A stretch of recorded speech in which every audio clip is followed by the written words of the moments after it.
Alright, welcome back everybody to some more Legend of Keepers. We're in the end game now, boys. Week 38, and we're diving in fighting veterans.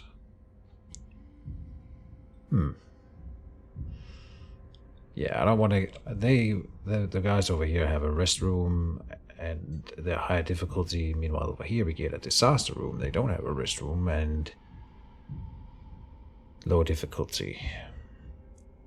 I really want to win this playthrough. I don't think we need that much more gold in this one. So let's go for the veterans over here. Stuff these two in rooms. Oh, this Vasako here could end up being knocked out if I don't rest him here. I would really want him for the final run, you know. But I could just have him in the room and resolve not to use him. But no, I want to rest him. So it's ended up like this. These two have plenty of motivation. Morgak, not so much, but hopefully we beat them in the second room and Morgak will live. Yeah. I'm okay with that. Confirm.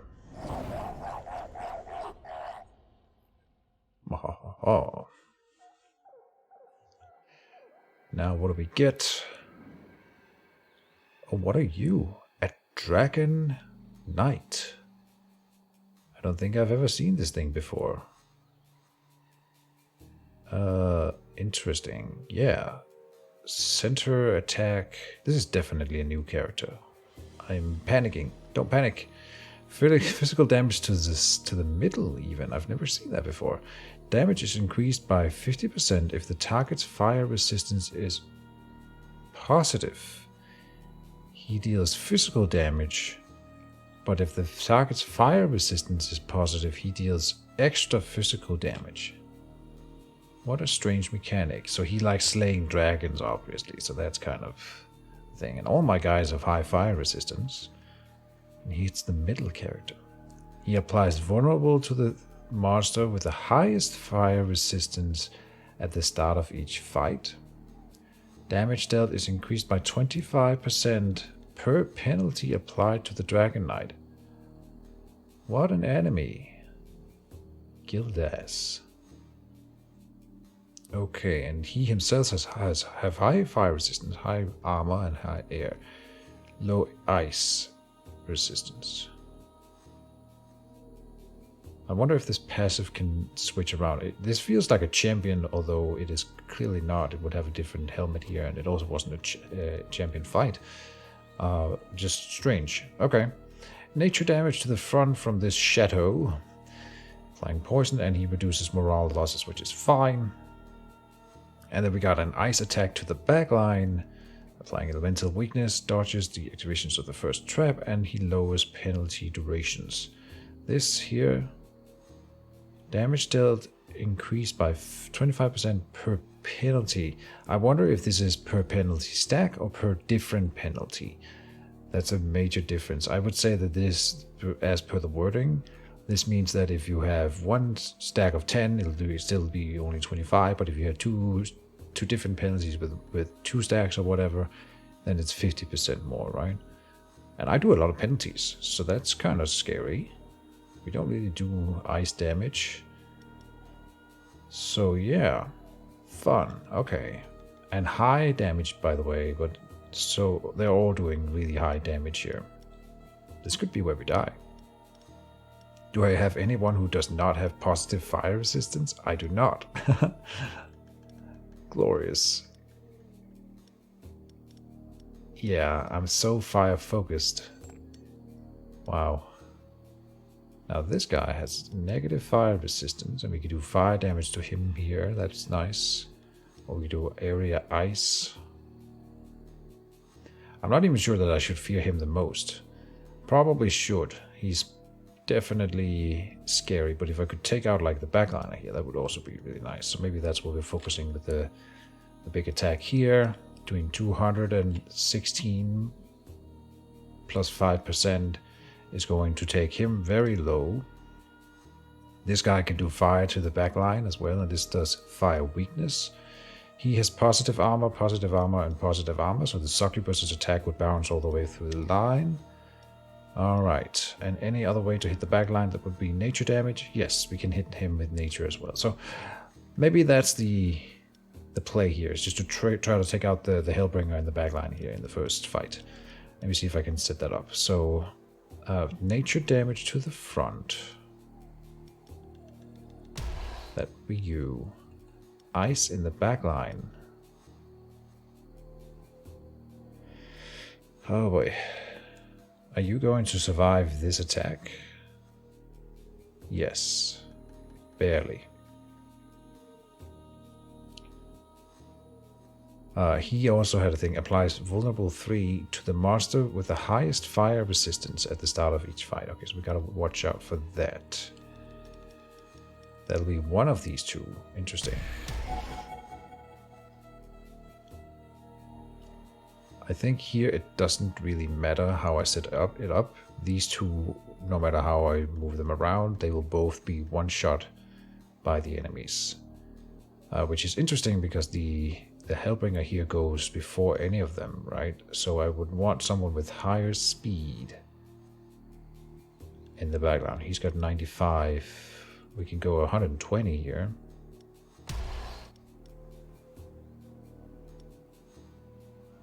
Do I want the succubus? No, this is a demon, so we will go for the skeleton, and then you get an attack, which is nice, right? And then I mean, none of them will get 2 attacks. No.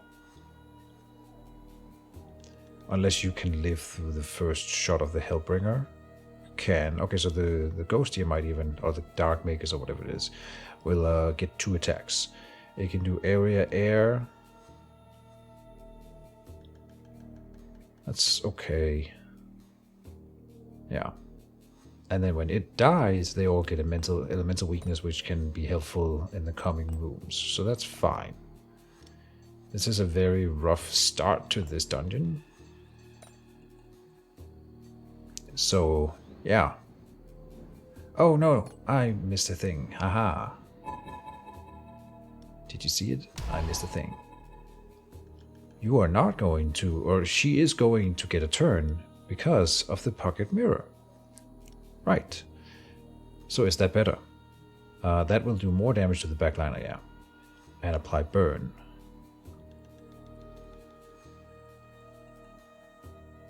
Oh, will she? Yeah, because there's no area attack triggering the pocket mirror before this one gets shot.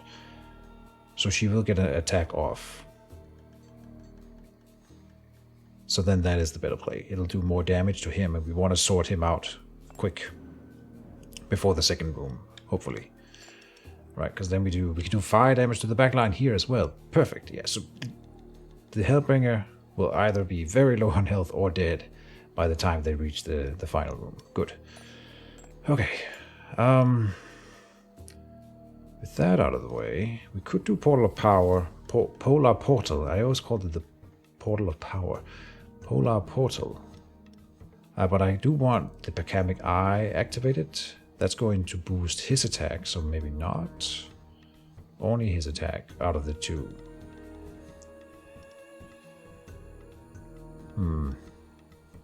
Bacamic Eye, 50 fire.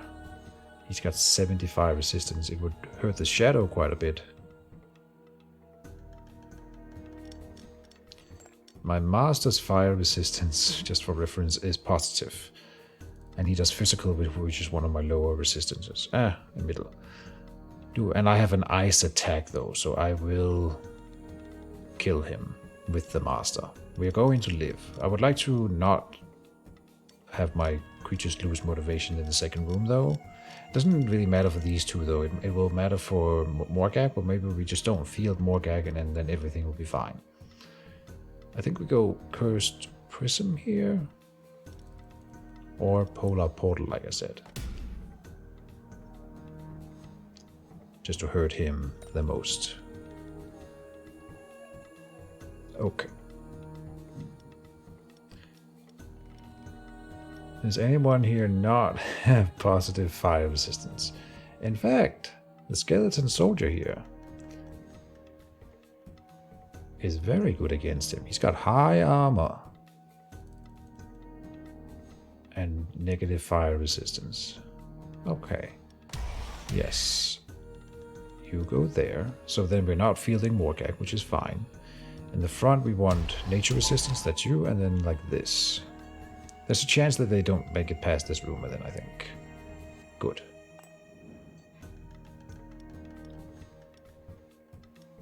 I don't want to turn on... Oh, we don't have Solar Blessing at all, which means that the Quetzalcoatl will not have its reincarnation thing. Is that the right thing to do?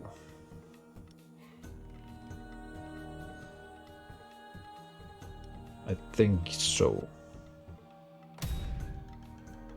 And then Curse Prism here to lower his ice resistance even more. Just in case. We'll be fine. We'll be fine.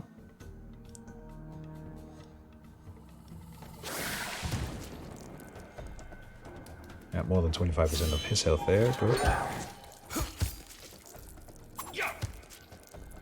As long as they all get an attack off, then I'm happy. Yeah, just focus the backliner. That's all that matters. All that matters. Kill him. Kill him more. You're not killing him enough. I was hoping for more damage. Okay. Oh, we get another shot with you. No way. I didn't think so. Beautiful. Oh, and another shot here. Because they were slowed after one of the creatures died. That's right. Yeah, that little passive is easy to overlook. Now, I don't think I have to do more to him. If I do like the Celestial Betrayal here, that'll hurt the other guys, and the passives, sorry, the damage over time will kill him. Her, whatever. I think we do need to do the Celestial Betrayal. The Frost Whirlwind would be cool. But I don't think this is enough. This is 10, so but with 15% extra, so that's like 11. Out of the 71, so that pulls him down to, what, 60, and then 5% of his total health is not more than 60, even with modified. Oh, minus 45%. Oh, it's so close.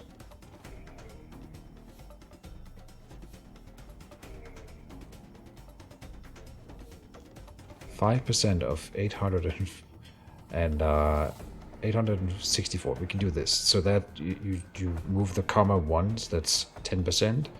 86.4. Then you half that. That's 43.2. 43.2, and then times 1.5 ish.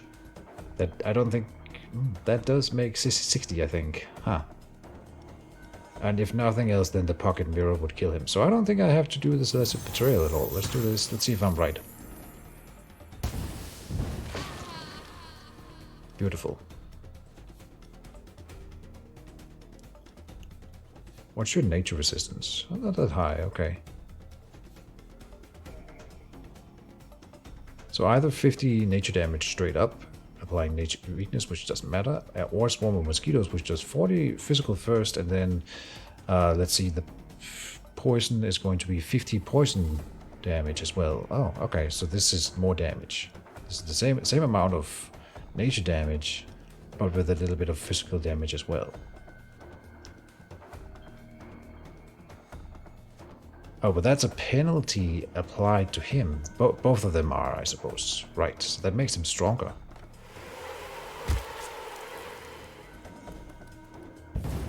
And another penalty applied. Right. Forgot about that mechanic for him. Fun.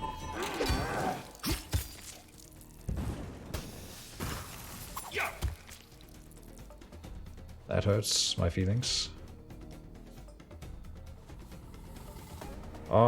Yeah, we want to make him burn so that we can heal, but I realize right now that fielding the Infernal Guardian here. Is that what his name? Infernal Guardian, yeah. He will not heal a whole lot because of this guy's immense fire resistance. I really want to kill the Shadow guy. We healed some, so that's nice. He survives, good. Yes, and he died to the damage over time, good. Alright. He's still burning and will be burning when the Infernal Guardian attacks, so let me get in a Morning Star here. That's another penalty applied, I know. Yeah. Can we even overcome this guy?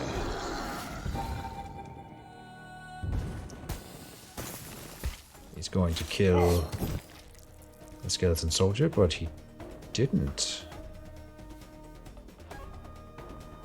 He did 0 damage.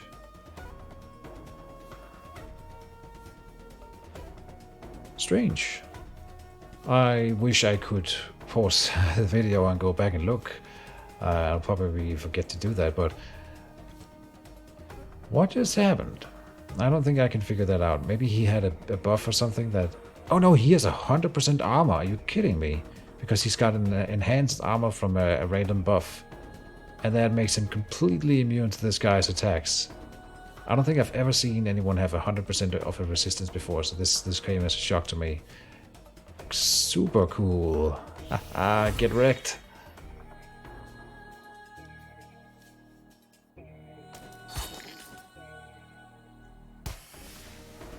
I was trying to get the kill with the Quetzalcoatl, but that wasn't possible here. Doesn't matter.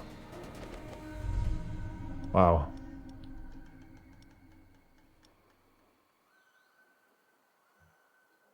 So, a new monster. Not that we need one of these, so it doesn't really matter. I like the Time Watcher, I think, most of these. Well, we sold the other Trumpeteer that I had, and this is a level 3 Trumpeteer. Okay. Yeah. Maybe it's good.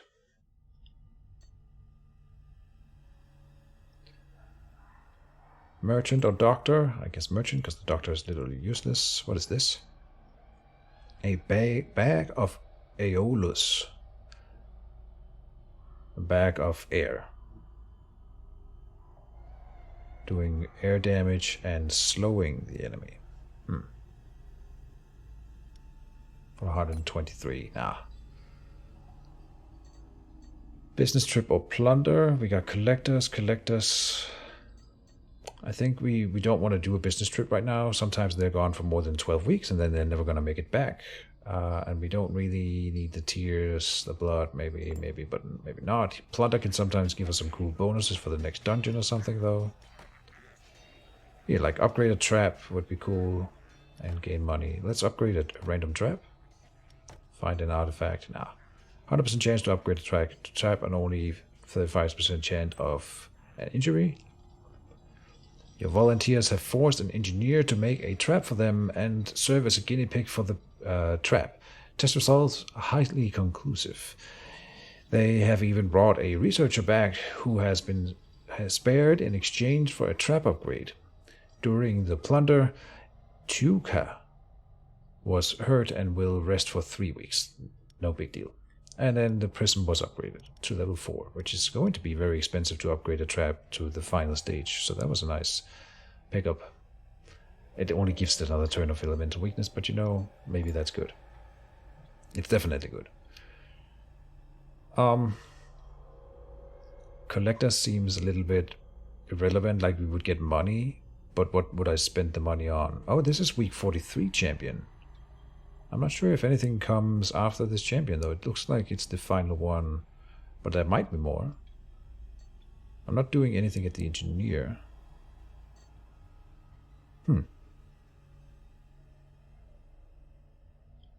Well, why would I not do something at the engineer just to upgrade a trap?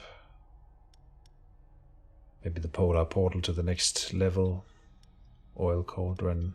I do that one quite often. It'll just do a little bit more damage, but I don't think we can afford to upgrade the Pagamic Eye.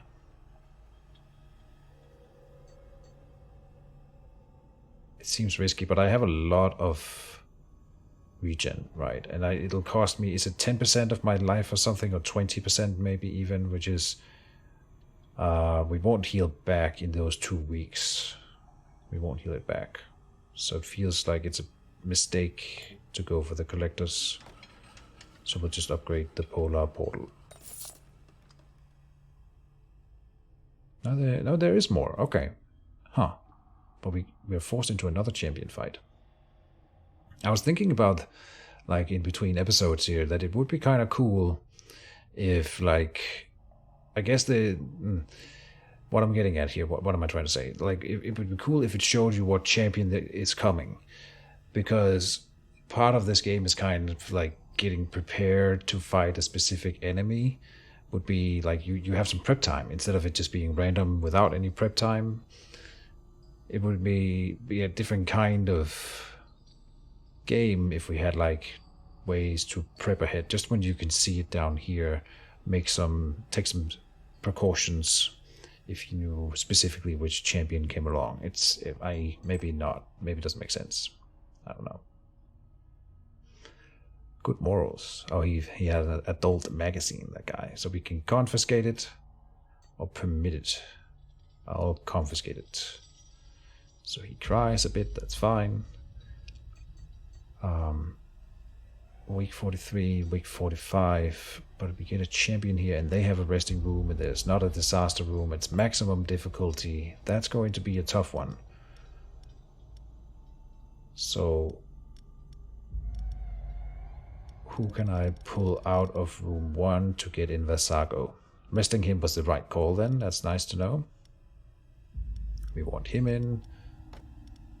I think you are the only level 1 creature that I have in the room there, so I'll take you out.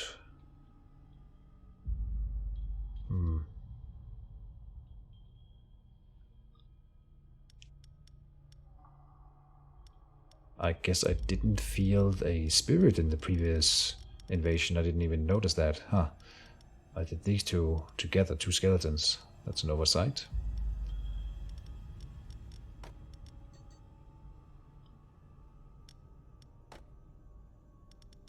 Remove the succubus, insert Vasago.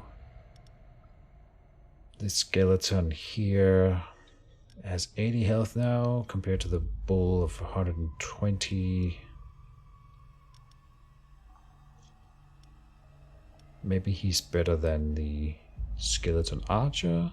It has proven to be quite nice to have the nature damage, in fact, but I think he's pretty cool, this guy as well. Now that we have him level 3, Dizzy.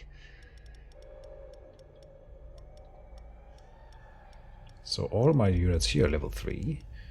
4, 4, and 4 in the dream team there. Alright. And I think they can afford to take the motivation hit of dying and then still be available for the final dungeon run. That's true for most characters here except these 2 probably. And we can just choose to feel dizzy if I want to avoid that. But I don't think we can go easy on them here. We gotta go full ham. Let's see.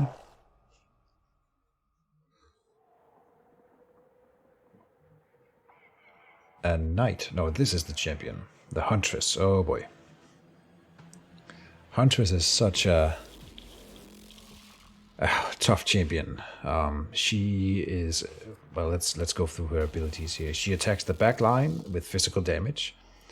The attack applies stunned for 1 turn if the Huntress is affected by at least 1 penalty. So if she is affected by a penalty, she will apply stunned to my backliner. I wonder if she can stun herself through the pocket mirror. Like, that would be so cool. I haven't actually checked if enemies who attack into the pocket mirror and get the attack reflected, if they apply the penalties that they would otherwise apply to me to themselves. I don't think they do. The Hellbringer in the previous invasion did not apply elemental weakness to herself, I think. Anyway, and she applies Enrage to all heroes when she kills a monster, so not a big deal. You, Amazon. I don't think I've seen the Amazon either before, so that's another new character for me. Yeah, she does nature damage to the middle character, Applying poison. Ricochets once to the monster position behind the target if the target is defeated. Okay. Applies nature weakness to the monster with the highest power at the start of the second fight. Oh, interesting. It's rare that something affects the second fight specifically. Passive. Can't be affected by penalties, reducing armor or resistances. Oh. Oh, luckily she's already got negative fire resistance, so this is a good setup for me. She's got fire protection, this guy. Fire resistance. Huh.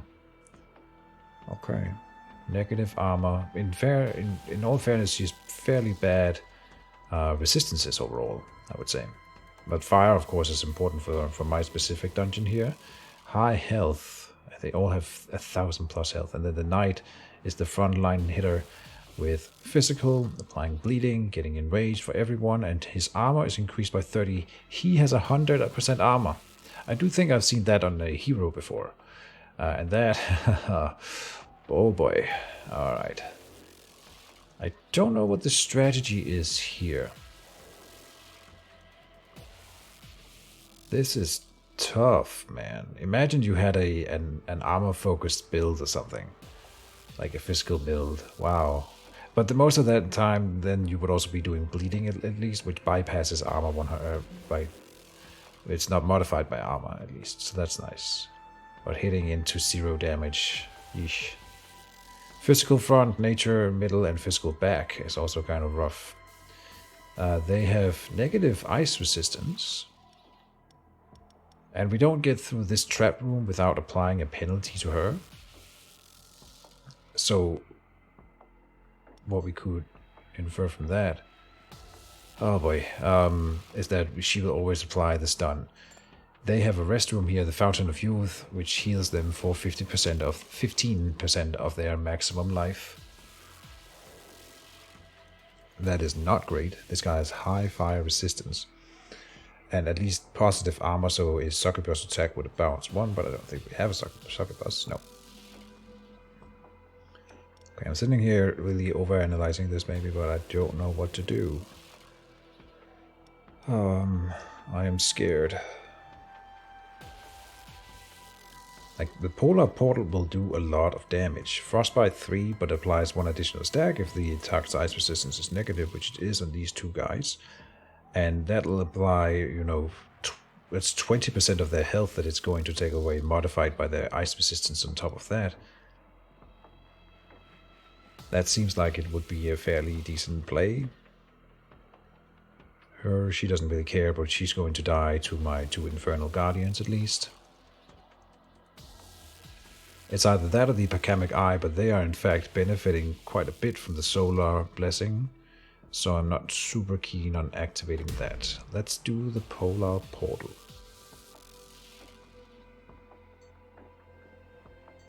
Could also put the Polar Portal here. But it'll do the most damage early on, I think. In this room here then, I would probably go... Oh, we could do Ice Weakness to lower their Ice Weakness even further, Ice Resistance even further, which means that the Frostbite applied will do more damage. And the reason why we would do that is because her fire resistance is so high that this would probably not be worth it. Her armor is negative, so we could do the Skeleton Martiorette, which attacks her in the backline there with vulnerable as well. Okay. Getting dodge at the start of the fight is pretty cool. Oh, he could be the backliner. Look at that. And he will dodge 2 attacks from her so that he doesn't get stunned. Physical damage to the front, nature damage to the middle. Do we have physical or nature resistance? Yes, so I think like this.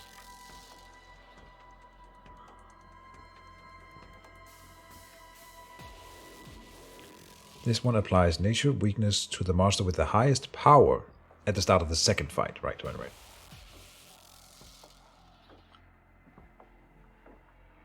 Are we applying burn here? Yes, if the Solar Blessing is active. So you could activate the Solar Blessing, then attack again to apply burn. That won't give you healing in the first turn. So do I want Solar Blessing here then? Damn it.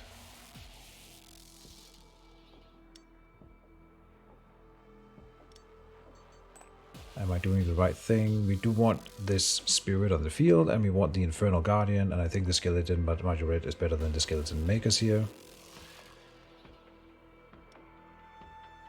Should it be the Skeleton Trumpeteer? No. Okay, I'm fairly okay with this setup. The only thing we should consider then is, do we want to activate the Solar Blessing before this room?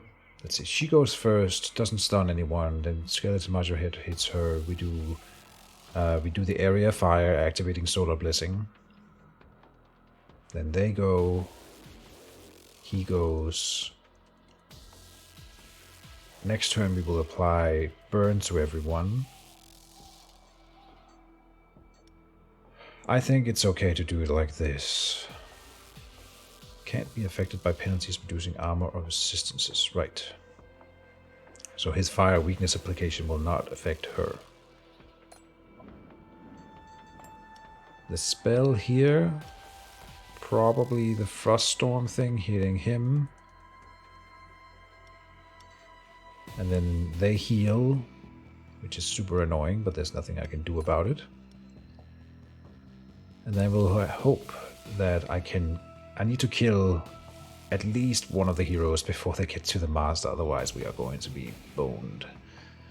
So, yeah. Let's think about it. Physical front, that seems like it's the Skeleton Soldier. If we're lucky, he gets 100% armor. Again, that's technically possible. So that would be cool. Like that. And then physical damage in the back line. The Quetzalcoatl is physical resistant. Okay. Like this. So not Morgag. Really? Because he's got negative armor.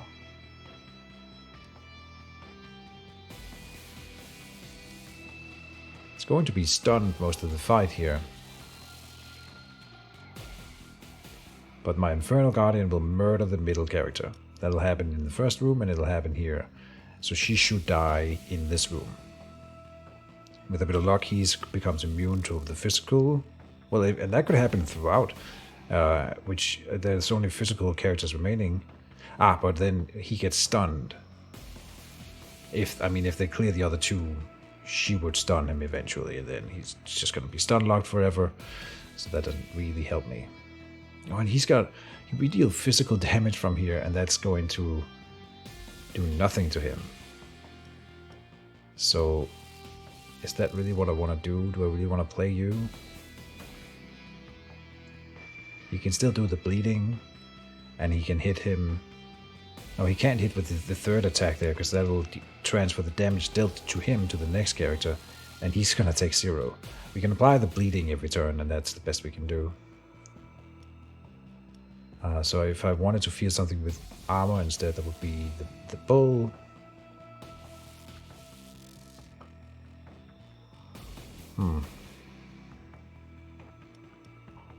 And you could do fire instead to him, which he's also fairly resistant to.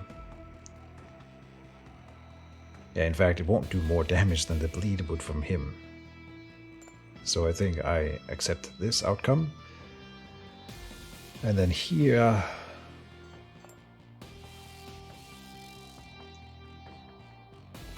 we're not going to be able to attack with the incinerator and attack something that has negative fire resistance. No.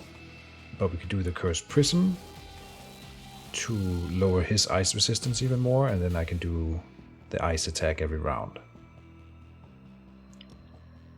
I don't know if, I feel like I remember that the stun cannot affect the master. Like, he can't be stun locked.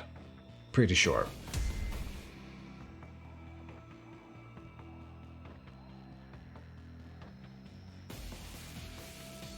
Again, the Polar Portal would be fine here.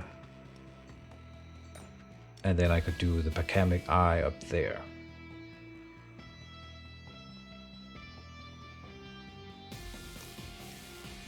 Pakamic Eye. Such a tricky word. Is that better? No.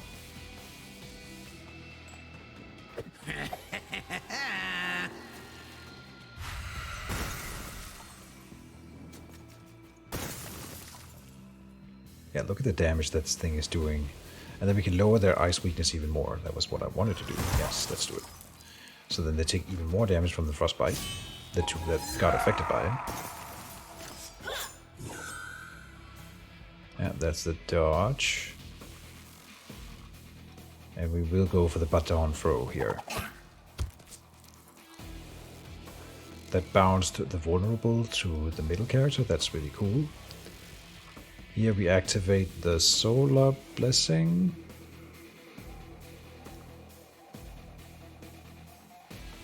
Or slow the backline? No.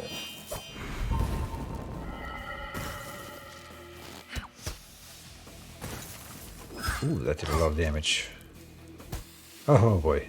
He's not gonna get to do the burn then. Damn it.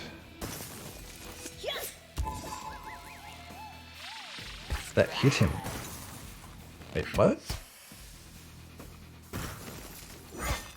So the dodge and the pocket mirror does not stack. No, wait, what? He gets a turn. Okay, so he didn't. No, so that it did stack, and he didn't take damage either. Yeah, so it does stack. Back and forth. I think we learned that it does stack. Look at how low she is after that first fight. Beautiful. Can I kill her with the flaming mark? Oh, I think she will die. No. But we should definitely take her as low as possible. Then she heals, right. But worth it. Kill her, yes! Nice. Okay. I wasn't sure we could do that, so that's... I mean... Oh. Okay, maybe I don't understand the impalement. Deals physical damage to the frontliner. Then deals 100% of that final damage to the hero positioned directly behind the target. That 100% of the final damage to the frontliner is going to be 0. So you would think that she also takes 0 damage. But no. She takes the she takes the 78. Sorry, the 58. Why did she take 100 something damage? Very strange. She took 110 damage. Even if it's the 58 modified by 25%, that's not 110. I don't understand. I'm not gonna complain, but I do not like not understanding. He gained the armor again. Are you kidding me? So he's got 100% armor. Beautiful.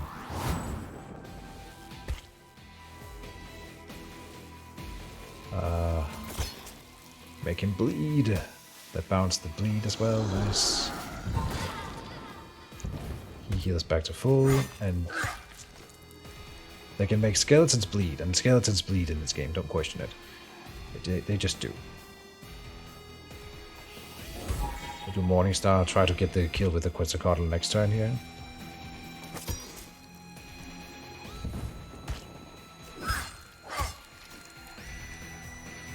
That's 0 damage.